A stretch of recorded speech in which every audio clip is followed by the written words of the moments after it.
These are your Unit 5A Day 7 notes. You are working on Standard 3A and Standard 3B. In this video, you are focusing on explaining your understanding of slope and rate of change, comparing that to a graph, verbal, and numerical situation. So that's the first thing you need to put in your notes, is we have spent much time practicing how to find slope from a graph representation, a numerical representation, and a verbal representation. We had our graphs, we've had our ordered pairs and tables, and we've had our scenarios that we've looked at to find the rate of change or slope. So today, like I said, you're going to practice explaining and making decisions based upon your knowledge of that information. So please make sure that you have written these 3 vocabulary words in your notes. And let's look at the next thing. Joe and Samantha were asked to determine the slope of a graph below. Determine who is correct and who is incorrect and explain why. So we know that the slope is the change in y over the change in x. So it's up or down and then to the right or left. So Joe says the slope is 3 over 1 and Samantha says it's negative 1 over 3. Well, Joe is correct because slope is the rise over the run. And we can see if we start at our leftmost point, it's up 3 over 1, which is the slope that Joe chose. Now, what Samantha did was she went over 1 and down 3. She wrote her change in x over her change in y, and she started at her rightmost point. So Joe is correct because he did the rise over run and he started at the leftmost point. All right, so please make sure that you have this information recorded in your notes before you move on to the next page. All right, Romeo and Ben were asked to determine the slope of a numerical representation below, to determine who is correct or incorrect and why. So we have our table, our set of numbers here. Romeo says the slope is 2 over 1, and Ben says it's 1 over 2. Let's figure out who found the change in y over the, that's the ugly y. Figure out who found the change in y over the change in x, because that is what slope is. Now remember, there's more than one way to do it. I'm going to do the one where we just look at the table. We have our, remember, it's y sub 2. We start with our second point. So we, right here, we have 7 minus 8, and that is a negative 1. And then if we go over here, our x, we have 5 minus 7, which is a negative 2. So we have our change in y over our change in x. So the change in y is negative 1, and the change in x is negative 2. Now you may look at this and be like, hey, Romeo isn't right and neither is Ben. You're wrong. Ben is correct. And why is Ben correct? Because when we simplify this slope, negative 1 over negative 2, remember, a negative divided by a negative is a positive. So if you get an answer and you have a negative on top and a negative on bottom, you know the answer is actually positive. So Ben is correct. And why is Ben correct? Because the slope is the change in y. Change in y. I'm not good at writing that. The change in y over the change in x. And Romeo wrote the slope as the change in x over the change in y. Okay. Get it together, Romeo. Please make sure that you have this information in your notes. All right, last one. Now we're looking at a verbal representation. And the verbal representation, we have Jen and Blair, and they were asked to determine what the rate of change from this verbal representation below. Determine who is correct and who is not. All right, Rodrigo decides to track his steps. He already has 2,334 steps on his Apple Watch. He walks 429 steps per hour. What is his rate of change? Oh, we see that little fancy word we've been talking about, per. So it's per hour. So we're looking at the comparison between steps and hours.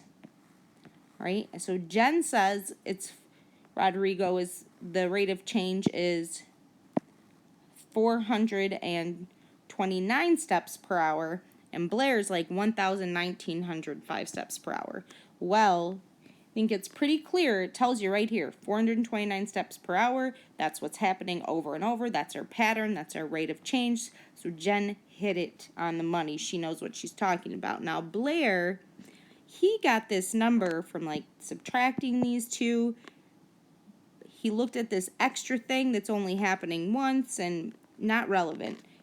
Jen was right. She found that rate of change, what's happening per hour, that pattern, that consistent thing that's happening over and over again. So please make sure you have this in your notes, that Jen knew what she was talking about. And why? Because she identified the relationship between steps and hours. All right, so please make sure you have this all in your notes before you move on to the next page. Okay, I want you to do the two problems on this page on your own. Okay, make sure that you're reading what the question's asking you carefully, and then you're reading this carefully, and you're thinking about the rate of change. What is being compared, and how often is it happening? What is that pattern? Okay? All right, so go ahead, pause the video, try these two on your own, and then come back. Okay, hopefully you tried these on your own, and let's go through it. Patty and Johnny were asked to determine the rate of change from the verbal representation below. Determine who is correct and or incorrect and explain why. So the basketball team is ordering pink sweatbands for an upcoming game. Very cool. There is a delivery fee of $6.50, and each sweatband costs $2.75. What is the rate of change? Well, my first thing I think is ding, ding, ding, that keyword, each sweatband costs $2.75. Remember, each, every, per, that shows a consistent pattern happening over and over again, which is the rate of change, which we represent with slope. Okay? So now we know, we're looking at that. Okay, I see this keyword. Which one of these people talk about the keyword? Well, Patty says each sweatband costs $6.50. There's a delivery fee of $6.50. You don't know what you're talking about, Patty. All right, now Johnny, each sweatband costs $2.75. Says right here, each sweatband costs $2.75. So who is on the money? That would be Johnny. So Johnny correctly identified the relationship as cost per sweatband. Beautiful. Great job, Johnny. All right, let's move on. So Victor and Ryan were asked to determine the slope of the numerical representation below, determine who is correct and incorrect, and explain why. So we have our table right here of points, our X's and our Y's, and then we have Victor and we have Ryan. This one's a trick, okay? So they said the slope, Victor's like it's 3/3 and Ryan is like it's 1/1. Well, we can find the rate of change by finding the difference between 2 points. So we can do, y sub 2 minus y sub 1 over x sub 2 minus x sub 1. All right? When I look at this, I think an easy way to do it when you have a table is just to be like, oh, here's my second y, here's my first y, what is the difference? 2 minus -1 is 3. Maybe I should put that right here to help people. 2 minus -1. That's so messy. We're going to try that again. We'll put it down here. So the difference is 3, and why is the difference 3? We'll just put it here. 2 minus -1 is equal to 3. Okay, people sometimes forget that when you subtract a negative, you're actually adding. So that's why I put that down there. Okay, so the difference is 3. So my change in y is 3. Then I look over here, and now I have my change in x goes on the bottom. Right, so I have my 6 and my 3. I have my x sub 2 is 6. My x sub 1 is 3. 6 minus 3. What is 6 minus 3? 3. 3. All right, and where did I get that information? Should I put that here? 6 minus 3 is equal to 3. Okay, perfect. So we get the answer 3 over 3. So our first thing is like, oh yeah, Victor, you got it. But wait. 3 over 3 can be simplified. 3 over 3 can be simplified to be is equal to 1 over 1, which is equal to 1, right? 3 divided by 3 is 1. 1 divided by 1 is 1. So really, Victor and Ryan are both right. So here we are. They are both right. Both are correct, but Victor should simplify his slope or rate of change, okay? So both are correct, but this is simplified. And when we're doing slope, we want to simplify, right? And we simplify our slope the same way we simplify a fraction. So both are correct. Let's move on. Okay, you are going to do these two on your own, and these are both scenarios where you are given a graph representation with a graph, and you need to determine who's correct given that representation. So pause the video and try on your own. Okay? So who is right here? Our girl Samantha. Why is she correct? Because slope is rise over run. Our rise, right? Where did I get that? Our rise, which is here, it's going down 1, goes over our run, which is over 3. So it's down 1.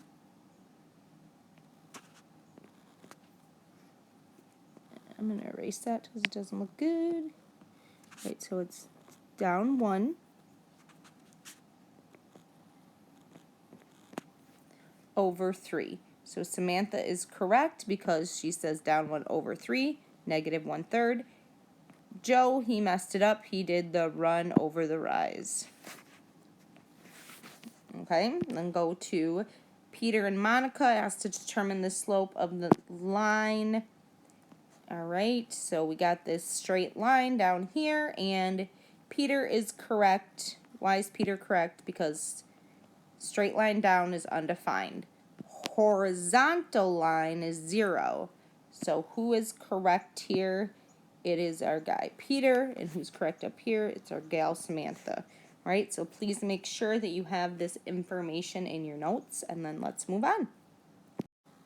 All right, you are going to do these two on your own as well. I want you, when you're looking at this one, is to pay attention to the negative and the positive, okay? And think about the rules for when you're subtracting negative and positive numbers, or just put it in your darn calculator to check, okay?